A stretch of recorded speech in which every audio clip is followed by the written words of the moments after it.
Well, if the Tories are to recover and have any chance of winning the next election, they're certainly going to need to be decisive and take decisive action. I know for a lot of you who watch my channel, you simply don't have faith in Rishi Sunak to do that, to take the necessary decisions, for instance, to lead the UK out of the ECHR. And we've seen, of course, increasing talk and pressure for a referendum on net zero. It looks like, by the way, Sunak's not going to do any of this.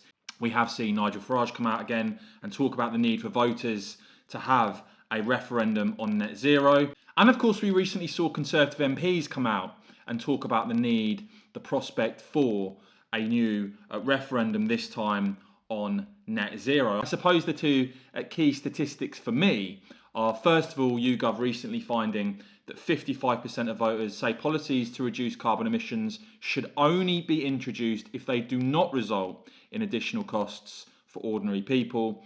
And of course, this estimate that we've seen of the cost of reaching net zero for the UK at £1.4 trillion. One of the MPs, the Tory MPs that recently spoke out about this, was Carl McCartney, who said the establishment was solely focused on chasing approval from London's woke eco-zealot crowd who have no clue what happens in the real world. And he said, just like Brexit, the government needs to make sure the public are on board with such radical changes and that they hear the arguments and can make an informed decision.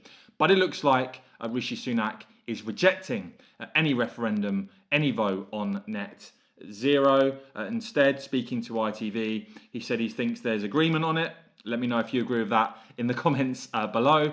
He said most people are committed to getting to net zero, apparently, but getting there in a proportionate and pragmatic way. He said that seems to be the common sense approach, and that the path to net zero has got to be one that we tread carefully and that we bring everyone along with us on that journey. Well, of course, you're seeing when it comes to the green agenda now, huge discussion and debate right across Europe. In the Netherlands, for example, where you've just seen a huge surge for the farmer citizen movement in response to EU climate targets. But it certainly seems Rishi Sunak will not be calling a referendum on net zero. Let me know in the comments below, do you support net zero? Would you like to have seen a referendum on this or not? And what is your current view on the job Rishi Sunak is doing as Prime Minister? As ever, I will keep bringing you all the latest on this and more, so please do whack this video a quick thumbs up. And of course, as ever, cheers for watching.